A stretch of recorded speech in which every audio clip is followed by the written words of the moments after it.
Hello students, আমার চ্যানেলে তোমাদেরকে স্বাগত। শুরু করছি 2027 মাধ্যমিক পরীক্ষার্থীদের জন্য একটি ইতিহাসের ক্লাস। যারা ক্লাস 10-এ উঠেছ তাদের জন্য রয়েছে ইতিহাসের একটি ক্লাস। দেখতে পাচ্ছ তোমাদের সামনে রয়েছে ইতিহাসের ধারণা প্রথম অধ্যায়। তো আমরা কিন্তু টেক্সট বই খুঁটিয়ে শর্ট প্রশ্নের ক্লাস করছিলাম। তো প্রথম থেকে শেষ পর্যন্ত ভিডিওটা দেখবে, বারবার বলছি একটু স্কিপ করবে না, ঠিক আছে? আর একটা কথা মাথায় রাখবে, শর্ট প্রশ্ন কিন্তু ফুল নাম্বার পেতে গেলে তোমাদের কিন্তু 36 নম্বর শর্ট প্রশ্ন আছে, সেখানে কিন্তু তোমাদের টেক্সট বইটা খুঁটিয়ে পড়তে হবে। যার কাছে যে টেক্সট বই আছে সেই বইটাকে ভালো করে পড়ো, আর অবশ্যই আমার এই ক্লাসগুলোকে তোমরা একটু ফলো করো, ঠিক আছে?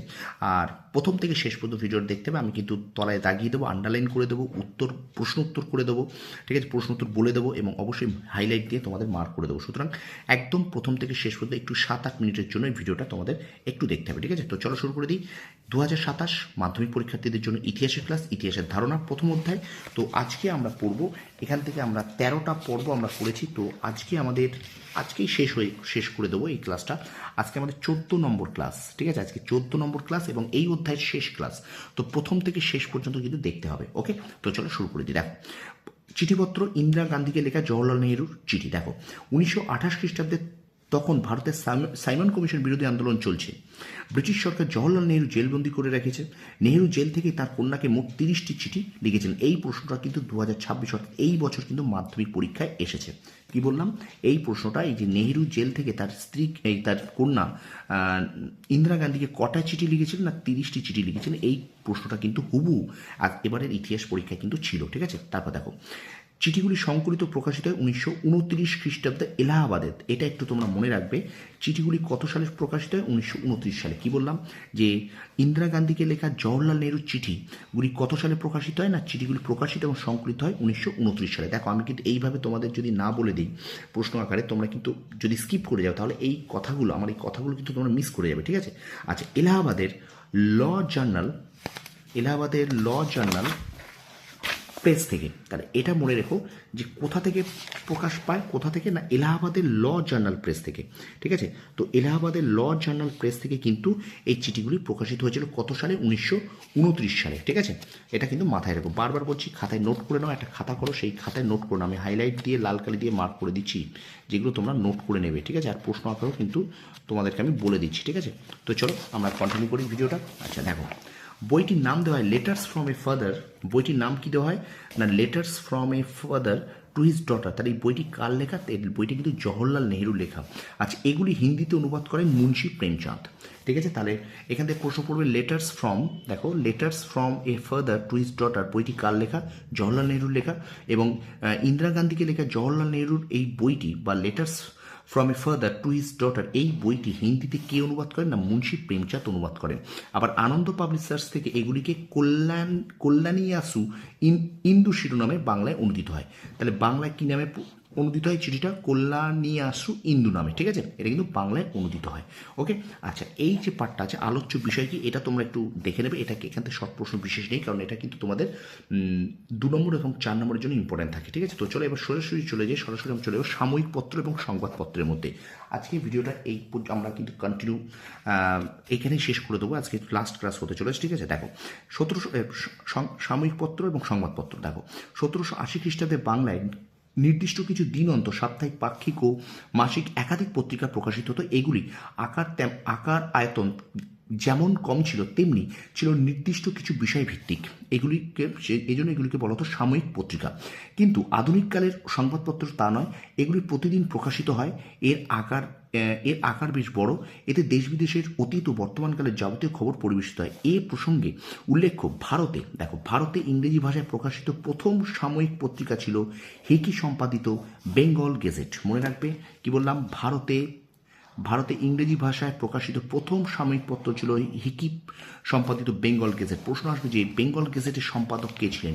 বেঙ্গল গেজেটের সম্পাদক ছিলেন হিকি। আচ্ছা, বাংলা ভাষায় প্রকাশিত প্রথম সাময়িক পত্র ছিল জন মার্শাল মার্সম্যান সম্পাদিত দিগদর্শন, 1818 সালে প্রকাশিত হয়। আচ্ছা, বাংলা ভাষায় প্রকাশিত প্রথম সচিত্র মাসিক পত্রিকা ছিল বিবিধার্থ সংগ্রহ পত্রিকা। আর বাংলার বেকন ঈশ্বরগুপ্ত সম্পাদিত সংবাদ প্রভাকর ছিল বাংলা ভাষায় প্রকাশিত প্রথম দৈনিক পত্রিকা। তাহলে এই পাঠটা একটু ভালো করে বুঝে নাও। প্রথম প্রশ্ন আসবে, ভারতে ইংরেজি ভাষায় প্রকাশিত প্রথম সাময়িক পত্রিকার নাম কি? উত্তর হবে বেঙ্গল গেজেট। প্রশ্ন এখান থেকে দেবে বেঙ্গল গেজেট পত্রিকার সম্পাদককে হিকি। ঠিক আছে। আচ্ছা বাংলা, আচ্ছা কত সালে প্রকাশিত হয় এটা মনে রাখবে, 1780 সালে কিন্তু এই বেঙ্গল গেজেট প্রকাশিত হয়, 1780 সালে। ঠিক আছে, এটা কিন্তু অবশ্যই তোমরা মনে রাখবে, সালগুলো কিন্তু ভীষণ ইম্পর্টেন্ট, মনে রাখবে। তারপর দেখো বাংলা ভাষায় প্রকাশিত প্রথম সাময়িক পত্রিকা ছিল জন মার্শাল। তাহলে বাংলা ভাষায় প্রকাশিত প্রথম সাময়িক পত্রিকা কোনটা? না দিগদর্শন। কার লেখা? কে সম্পাদক? দিগদর্শন পত্রিকার সম্পাদককে জন ক্লার্ক মার্শাল কিন্তু দিগদর্শন পত্রিকার সম্পাদক। আচ্ছা বাংলা ভাষায় প্রকাশিত প্রথম সচিত্র মাসিক পত্রিকার নাম কি? বিবিধার্থ সংগ্রহ পত্রিকা এটার নাম। ঠিক আছে, বাংলা ভাষায় প্রকাশিত প্রথম সচিত্র মাসিক পত্রিকা এটা কিন্তু বিবিধার্থ সংগ্রহ পত্রিকা। আর বাংলার বেকন কাকে বলা হয়? ঈশ্বর গুপ্তকে বলা হয়। সংবাদ প্রভাকর পত্রিকার সম্পাদক কে ছিলেন? ঈশ্বর গুপ্ত। আচ্ছা বাংলা ভাষায় প্রকাশিত প্রথম দৈনিক পত্রিকা কোনটা? সংবাদ প্রভাকর। কি বললাম? বাংলা ভাষায় প্রকাশিত প্রথম দৈনিক পত্রিকা কোনটা? সংবাদ প্রভাকর। সংবাদ প্রভাকর পত্রিকার সম্পাদককে ঈশ্বর গুপ্ত। বাংলার বেকন কাকে বলা হয়? ঈশ্বর গুপ্তকে বলা হয়। আচ্ছা তোমরা মনে রেখো এই সংবাদ প্রভাকর পত্রিকা কিন্তু 1939 সালে প্রকাশিত হয়। ওকে, এবার দেখো বঙ্গদর্শন পত্রিকা। তো বঙ্গদর্শন পত্রিকা 12 এপ্রিল 1872 খ্রিস্টাব্দে বঙ্কিমচন্দ্র চট্টোপাধ্যায়ের সম্পাদনায় প্রথম প্রকাশিত হয় বঙ্গদর্শন নামে একটি মাসিক পত্রিকা। তাহলে 1872 সালে কিন্তু বঙ্কিমচন্দ্র চট্টোপাধ্যায় প্রথম প্রকাশিত পত্রিকা যেটা বঙ্গদর্শন। তাহলে প্রশ্ন আসবে বঙ্গদর্শন পত্রিকা প্রথম কত সালে প্রকাশিত হয়? 1872 সালে। এটাও কিন্তু এবছর কিন্তু ফাইন মাধ্যমিকে এসেছে।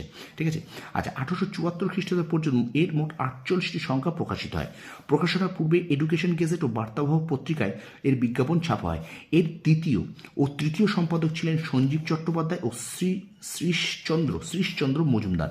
সবশেষে রবীন্দ্রনাথ ঠাকুরের সম্পাদনায় নবপর্যায় বঙ্গদর্শন নামে এটি প্রকাশিত হয়, যাতে তার চোখের বালি উপন্যাসটি ছাপা হয়। ঠিক আছে, তো এখান থেকে প্রশ্ন আসবে যে চোখের বালি উপন্যাসটি কোন পত্রিকায় ছাপা হয়েছিল? না চোখের বালি উপন্যাসটি কিন্তু এই যে নবপর্যায় বঙ্গদর্শন পত্রিকায় ছাপা হয়েছিল।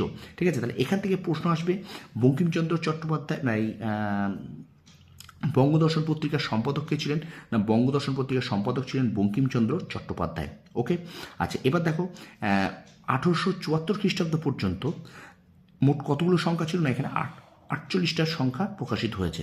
ওকে, আচ্ছা এখানে দেখো এই পত্রিকার দ্বিতীয় সম্পাদককে সঞ্জীব চট্টোপাধ্যায়, তৃতীয় সম্পাদককে শ্রীশচন্দ্র মজুমদার। সবশেষ রবীন্দ্রনাথ ঠাকুরের সম্পাদনায় নবপর্যায় বঙ্গদর্শন নামে এটি প্রকাশিত হতো, তার যা চোখের বালি উপন্যাসটি ছাপায়। তাহলে এখানে প্রশ্ন আসতে পারে যে চোখের বালি উপন্যাসটি কোন পত্রিকায় ছাপায়? যদি শুধু বঙ্গদর্শন থাকে তোমরা বঙ্গদর্শন অ্যান্সারটা করে দেবে, আর যদি থাকে নবপর্যায় বঙ্গদর্শন তাহলে কিন্তু উত্তর হবে নবপর্যায় বঙ্গদর্শন। ঠিক আছে, আচ্ছা এখানে দেখো এখানটায় দেখো উদ্দেশ্য বিষয়বস্তু, এগুলো তোমাদের জাস্ট পড়ার জন্যে, এগুলো 2 নম্বরের জন্য আসার জন্য। ঠিক আছে, এবার দেখো এখানে চলে যাই যে ভারতের জাতীয়তাবাদের বাইবেল নামে খ্যাত আনন্দমঠ উপন্যাস। ঠিক আছে, আচ্ছা এতে প্রকাশিত হয় কি? ভারতীয় জাতীয়জনক আনন্দমঠ। আচ্ছা আনন্দমঠ উপন্যাস কোন পত্রিকায় প্রকাশিত? বঙ্গদর্শন পত্রিকায়। আচ্ছা ভারতের জাতীয় আন্দোলন এবং বিপ্লববাদের বীজ মন্ত্র বন্দে মাতরম সঙ্গীতটি কিন্তু এই পত্রিকায় প্রকাশিত হয়েছিল। কত সালে? 1875 সালে এই সঙ্গীতটা কিন্তু বঙ্গদর্শন পত্রিকায় ছিল। কি বললাম? তাহলে এখান থেকে প্রশ্ন আসবে কিভাবে, দেখো ভালো করে একটু পড়বে যে ভারতের জাতীয়তাবাদের বাইবেল কাকে বলে? আনন্দমঠ উপন্যাস। প্রশ্ন আসবে আনন্দমঠ উপন্যাস কোন পত্রিকায় প্রকাশিত হয়?